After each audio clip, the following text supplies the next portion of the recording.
There's one recurring theme that could describe our keynote speaker tonight. When it comes to doing the right thing, he is fearless. Time after time throughout his career in public service, he has acted boldly and decisively to confront daunting challenges facing his state. For much of the past decade in New Jersey, our speaker earned the reputation as the worst nightmare for corrupt politicians because as the hardworking U.S. Attorney for New Jersey, he sought and won convictions against more than 100 corrupt public officials without losing a single case.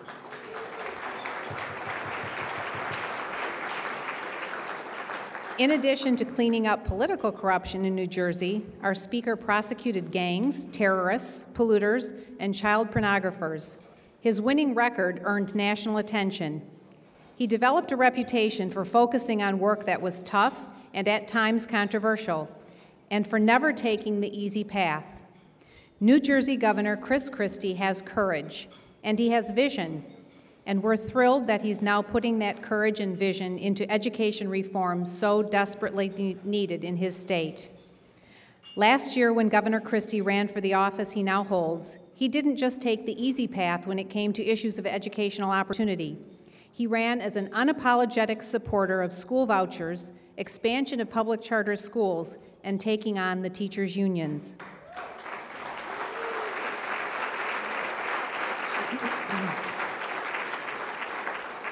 In a stunning upset over a powerful incumbent, Chris Christie won his election as governor of New Jersey last November, and he prevailed despite an onslaught of attack ads bankrolled by millions of dollars from New Jersey's teachers' unions. In one of his first acts as the state's chief executive, he boldly appointed a visionary leader to serve as New Jersey's education commissioner, former Alliance for School Choice board member and Jersey City Mayor, our friend Brett Schundler, who is right here.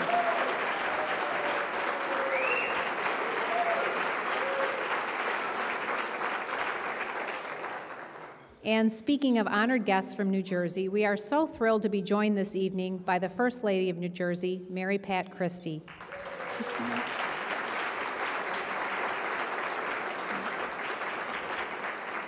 And now, supported by parents, community leaders, and allies such as the excellent Education for Everyone organization, Governor Christie is taking on the education status quo like no other governor in America today. He is bringing Democrats and Republicans together to support tax credit scholarship legislation that will ensure that kids who are trapped in New Jersey's worst public schools get access to the schools of their choice. He's bold, decisive, unafraid to tell the truth, and he's fighting to give kids hope. And with his impressive track record, we're behind him all the way. New Jersey is truly the new frontier in the battle for school choice.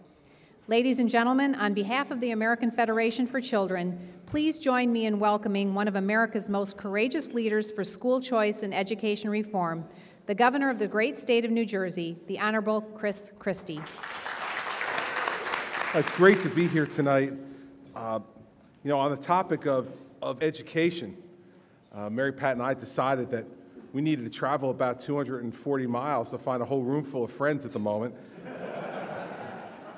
So it's great to be here and to be with all of you. I first want to thank Betsy for her great introduction and her very kind invitation to be here. We're in the midst of a pretty horrific budget crisis in New Jersey. I came into a $2.2 billion budget gap for this fiscal year 10, ending June 30th. Had to take quick executive action in the first 2 weeks to freeze $2.2 billion in funding to bring John Corzine's bloated budget into balance for this year. And we have a $10.7 billion budget deficit looming for fiscal 11 on a $29 billion budget. This is years of mismanagement, overtaxation, overregulation, and just runaway spending on the part of the state of New Jersey and our local municipalities and school boards that have contributed to this. And I bring it up just to let you know that because of the scope of that problem, we've had a number of invitations for us to come out and start to tell New Jersey's story at different places around the country. And Rich Bagger, my chief of staff, who's here with me tonight, and I have just steadfastly refused them, not because we're not interested in doing it, but because, we both really believe that my focus should be on staying at home through the end of the fiscal year to get this budget passed on June 30th with no tax increases on the people of the state of New Jersey. And we have proposed a budget that balances that, makes $10.7 billion in cuts without any tax increases on the people of New Jersey. And so we need to fight to get that passed.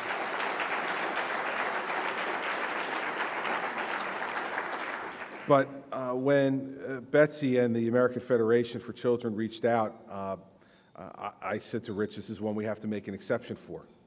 Because when I was running for governor last year, I had a number of my friends who were part of the campaign who would follow me around, and then, as only friends of long standing can do, would critique, how you're doing. They would say to me all the time, your stump speech is good, you're doing really well, but man, when you talk about that education portion of it, that's where you're most passionate. And they were right, because that's the thing to me that once we straighten out New Jersey's fiscal problems, that's one thing.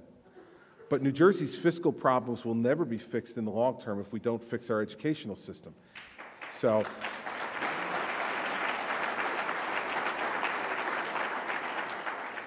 that's why I'm here tonight.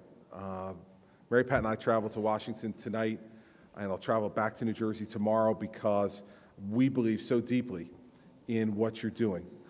We believe so passionately about what this organization stands for and what all of you individually are doing in your individual states around the country to try to make educational choice a reality across America.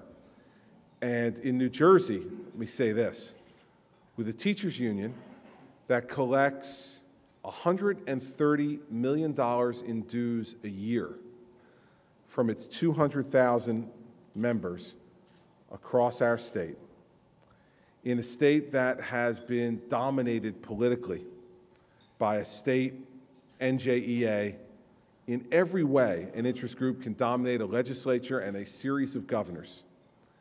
If we can make this happen in New Jersey over the course of the next 4 years, there is no excuse for anyone anywhere not to get this done. We're going to lead the way.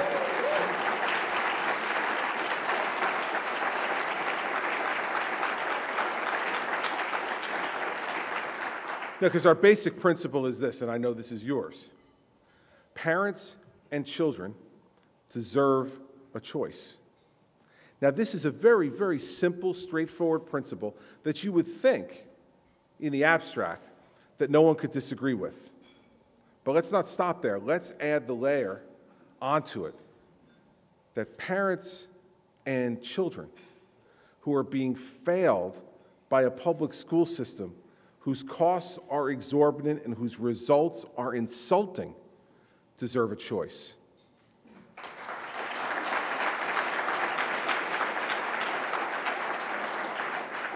And we don't have to look far around the country from where we are right now to know that voucher programs and experiments in school choice are working, that they're producing results. Here in D.C.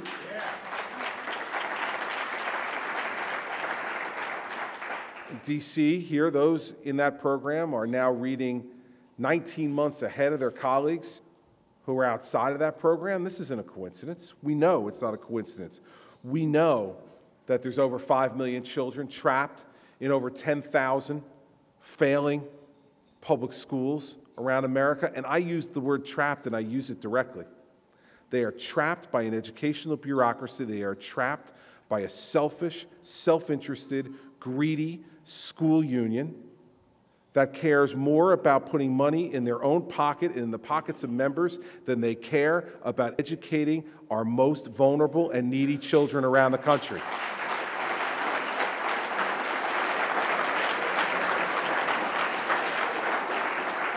And by those children, I mean very clearly, as you know, more than 50% of those children that we're talking about are in our largest cities, and they do not graduate. 50% of the children in our largest cities in America never graduate from high school. Now, in New Jersey, in the city of Newark, we are expending $24,000 per pupil in public money for an absolutely disgraceful public education system, one that should embarrass our entire state. But because my predecessor was in the pocket of the teachers' union, yeah, he was. I watched it. And that's why they spent $3 million last fall on negative campaign ads against me, because they knew that I was going to stand for one simple thing. One simple thing. Our children deserve the very best education they can get, no matter who is giving it to them. And it should not be restricted to public school teachers with a public school union that cares more about how much they're paying for their health insurance than they care about whether our kids in our cities are graduating. That's disgraceful.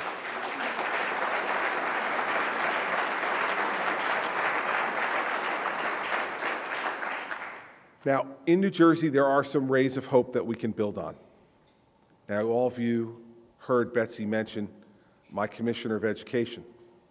Now, Brett Schungler has been a voice now for nearly 2 decades, speaking out on this issue, putting his own money where his mouth is, putting the leadership he gave to Jersey City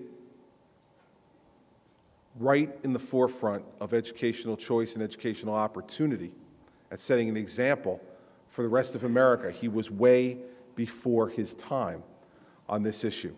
And you know, Brett used to have, and I want to emphasize, used to have, the moniker in New Jersey as the most hated man by the New Jersey Education Association.